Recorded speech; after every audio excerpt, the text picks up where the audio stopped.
ஆண்டவரும் அருமை ரட்சகரமாக இருக்கிற இயேசு கிறிஸ்துவின் நாமத்தில் உங்கள் யாவருக்கும் அன்பின் வாழ்த்துக்கள். எனக்கு அருமையான தேவஜனமே, மறுபடியும் உங்களை இந்த காலை நேரத்தில் இயேசுவோடு பேசும் நிகழ்ச்சியில் சந்திப்பதில் மிகுந்த மகிழ்ச்சியாக இருக்கிறேன். கர்த்தர் நம்மை ஆசீர்வதிக்கிற தேவனாக இருக்கிறார். அவர் பெரிய தேவன், இரக்கங்களின் ஆண்டவர்னு சொல்லி ஆண்டுடைய வசனத்தில் நாம் வாசிக்கிறோம். கர்த்தர் ஒருவரே அற்புதங்களையும் அதிசயங்களை செய்கிற தேவனாக இருக்கிறார். அதனால் இன்றைக்கு ஆண்டவராகிய தேவன் நம்முடைய ஜெபங்களுக்கு பதில் தருகிற தேவனாக இருக்கிறார். இது நம்ம நம்பி இருக்கும்போது, விசுவாசிக்கும் போது நம்முடைய வாழ்க்கையில் கர்த்தர் ஏராளமான காரியங்களுக்கு பதில் அளிக்கப்பட்டிருக்கிறத நம்ம எண்ணி பார்ப்போம். எத்தனையோ காரியங்களை நம்ம ரட்சிக்கப்பட்ட நாள் துவங்கி தேவ சமூகத்தில் தொடர்ந்து ஊக்கமாய் ஜெபிக்கிற காரியங்கள் ஒவ்வொன்றை கர்த்தர் கவனித்திருக்கிறார். Definitely what all the prayer which we prayed by faith has been heard by the God. தேவன் இந்த ஜெபங்களுக்கு கர்த்தர் பதிலை தந்திருக்கிறார். எந்த விதத்திலையும் நமக்கு அந்த காரியங்களில் சந்தேகம் இல்லவே இல்லை. அதனால் இன்றைக்கும் ஆண்டவர் நம்முடைய ஜெபத்திற்கு பதில் தருகிறார். அதுக்கு நல்ல ஒரு உதாரணம் அப்போஸ்தலனாகிய புத்தகத்தில் எழுதப்பட்டிருக்கிறது. அப்போஸ்தலர் நடவடிக்கையில் எழுதப்பட்டிருக்கிற 10ஆம் அதிகாரத்திற்கு நீங்கள் திருப்பிக் கொள்வீர்களானால், the book of acts of அப்போஸ்தலர்ஸ் சாப்டர் 10. இதில் ஒரு குறிப்பிட்ட மனுஷனுடைய காரியங்களை நம்ம பார்க்கிறோம். என்ன என்பதா நம்ம பார்க்கிறோன்னா, ஒரு மனுஷன் இருக்கிறார். அவன் இஸ் அன் சென்ச்சுரியன், 100க்கு அதிபதி, ஒரு பெரிய ஐஸ்வர்யவான், 100க்கு அதிபதியான ஒரு மனுஷன்.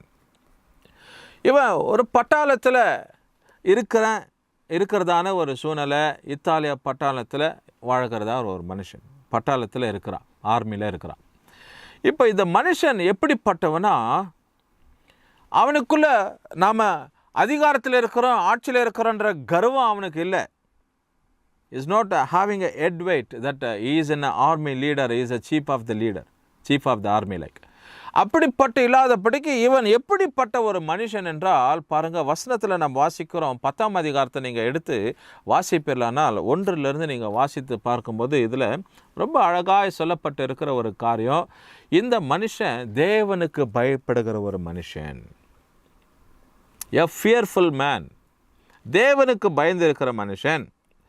இந்த மனுஷன் எப்போதும் தன் குடும்பத்தாரோடு கூட சேர்ந்து கர்த்தரை தொழுது கொள்ளுகிறவன் என்று சொல்லி வசனத்தில் வாசிக்கிறோம். குடும்பத்தாரோடு கூட. யோசுவா 24ஆம் அதிகாரம் 15ஆம் வசனத்தில் எப்படி சொல்கிறாரு, நானோ என் வீட்டாரமோ என்றால் கர்த்தரையே சேவிப்போம் என்று சொல்லி. நானோ என் வீட்டாரும், my self and my house hold, as my self and my house hold. நானும் என் வீட்டாரை எப்படி கர்த்தரை, அப்படி போல இந்த கொர்நேலியு என்னப்பட்ட மனுஷன் தேவனோருக்கு பயந்து தன் குடும்பத்தாரோடு கூட கர்த்தரை சேவிக்கிறதான ஒரு மனுஷனாய், கர்த்தருக்கு சமூகத்தில் ஜபிக்கிற ஒரு மனுஷனாய் காணப்படுகிறான். மாத்திரமில்லாதபடிக்கு இவருடைய குணாதிசயம் பாருங்கள், ரொம்ப இதுதான் அற்புதமாக இருக்கிறது. ரொம்ப காரியங்கள் அப்படி தொடப்படுகிற ஒரு சூழ்நிலை, டச்சிங் பாயிண்ட். ஜனங்களுக்கு தான தர்மங்களை செய்வான். Beautiful word it is.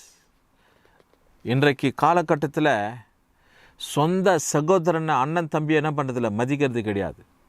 அண்ணன் கொஞ்சம் உயர்வாயிட்டா தம்பியை மதிக்கிறது கிடையாது. பிள்ளைங்க கொஞ்சம் உயர்வாயிட்டா, ஒரு திருமணம் பண்ணி ஒரு மனைவி வந்துட்டாங்க, ஒரு வீடு கட்டிட்டாரு, ஒரு காரை வாங்கிட்டாருன்னா பெற்றோர்களை வந்து ஏதுன்னு என்ன பண்ணுறதில்ல, கவனிக்கிறதில்ல. உடன் பிறந்த சகோதரர்களை, சகோதரிகளை கவனிக்கிறதில்ல. ஒரு நிகழ்ச்சிகளுக்கு எங்கேருந்தோ வருவாங்க, யாரோ போல் 3வது மனுஷரை போல் வந்து கலந்து பார்த்து பேசிட்டு போகுது இது வழக்கமாகி போச்சு. இதை பார்த்து எவ்வளோ தாய்மாருங்க, தகப்பன்மாருங்க, சகோதரர்கள், சகோதரிங்க கண்ணீர் வடிக்கிறாங்க. எங்கள் கூட பிறந்த அண்ணனா இவர், எங்கள் கூட பிறந்த தம்பியா இவர்.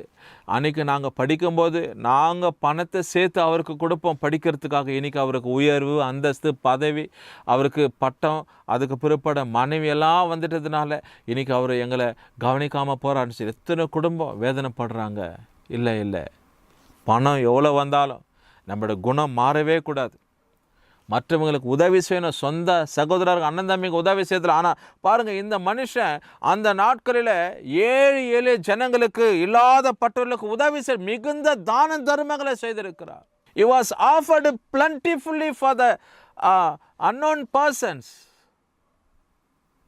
தேவையோடு இருக்கிற தெரியாத நபர்களுக்கெல்லாம் உதவி செய்திருக்கிறார். வசனத்தில் வாசிக்கிறோம். இப்போ எதை நம்ம கோடிட்டு பார்க்கிறோம் அப்படின்னா, இந்த முக்கியமான 31வது வசனத்தை நம்ம கோடிட்டு பார்க்கிறோம். என்ன அப்படின்பது, தூதன் தரிசனத்தில் தோன்றான். ஒரு எபிசோட்ல பார்த்தோம், ஆபிரகாமுக்கு தேவன் தரிசனமானார்னு சொல்லி. இன்றைக்கு இங்க பாருங்க, இந்த அப்போஸ்தலர் 10:31 தூதன் தரிசனமாகி என்ன சொல்றார் பாருங்க. 31வது வசனம் உங்களுக்காக வாசிக்கிறேன். கொர்நேலியுவே, உன் ஜெபம் கேட்கப்பட்டது, உன் தான தர்மங்கள் எல்லாம் தேவனிடத்தில் என்ன பண்ண நினைக்கப்பட்டதுன்னு சொல்லி. உன் தான தர்மங்கள் தேவன் சந்நிதியில் நினைக்கப்பட்டதுன்னு சொல்றார். தேவன் அதை எண்ணி பார்க்கிறார். கொடுக்கப்படுகிற, மற்றவங்களுக்கு உதவி செய்கிற அந்த ஒரு மனப்பான்மையை ஆண்டவர் எண்ணி பார்க்கிறாராம். முதலாவது சொல்றாரு என்னன்னா, உன் ஜெபம் கேட்கப்பட்டது, your prayer has been answered. இதுதான் ரொம்ப முக்கியம். நம்ம ஜெபங்கள் கேட்கப்பட வேண்டும். எனக்கு பிரியமான தேவஜனமே, நம்முடைய காரியங்களை கர்த்தர் கண்ணோக்கி பார்க்கணும். நம்ம ஜெபங்கள் கேட்கப்பட வேண்டும். ஆங்கிலத்தில் பாருங்க, அழகாக சொல்லப்பட்டு இருக்குது. And said Cornelius, thy prayer is heard, and thine alms and all had been remembrance in the sight of the Lord. தேவனுடைய சன்னிதானத்தில் எல்லாம் அது பார்க்கப்படுகிறது, கவனிக்கப்படுகிறது, நினைக்கப்படுகிறதுன்னு சொல்லி.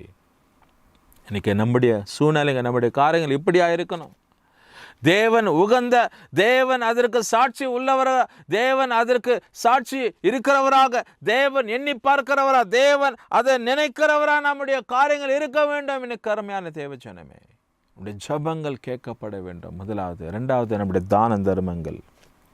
கொர்நேலியு நல்ல ஒரு உதாரணம், a good example. கொர்நேலியஸ் இது வரைக்கும் யாரோ ஒருத்தர் 2 பேர் தான் இப்படி போல பேர் வச்சிருக்கிறத நான் கேள்விப்பட்டு இருக்கிறேன். ரொம்ப நாளுக்கு முன்பதாக நம்முடைய பட்டணத்துக்கு ஒரு குழுவினர் ஜெபம் பண்ணுறதுக்காக வந்தாங்க. காலையில் வந்து மாலை வேலை ஜெபம் பண்ணிவிட்டு மறுபடியும் பெங்களூர்லேருந்து வருகிறவங்க. அப்போது ஒரு சகோதரர் வந்து ஜெபம் நடந்து கொண்டு இருக்கிற சமயத்தில் செல்ஃபோனில் கேமரா எடுத்து கொண்டு இருந்தார். அப்போது இன்னொருத்தர் அவர்கிட்ட சொல்கிறாரு, பாஸ்டருடைய நம்பரெல்லாம் வாங்கிக்கோங்க அப்படின்னு சொல்லிட்டு. அப்போது பாஸ்டர் நம்பர் கொடுத்துட்டு பிற்பாடு பேர் கேட்கும்போது சொல்ல, கொர்நேலியு, வெரி ரேர் பர்சனாலிட்டி. யாரோ ஒருத்தர் 2 பேர் தான் கொர்நேலியுஸ்னு வச்சிருப்பாங்க பேர். அப்படி பேர் வச்சிருந்தாலும் அந்த குணாதிசயம் இருக்கிறத, ஜபிக்கிற ஒரு குணாதிசயம், மற்றவங்களுக்கு உதவி செய்கிற ஒரு குணாதிசயம் பாருங்கள். இந்த இடத்துல கொர்நேலியுவுக்கு தேவனே சாட்சியாக இருக்கிறார். தேவ தூதர்கள் இறங்கி வந்து, கொர்நேலியுவே, உன் ஜபங்களும் உன் தான தர்மங்களும் தேவனிடத்தில் எட்டப்பட்டது.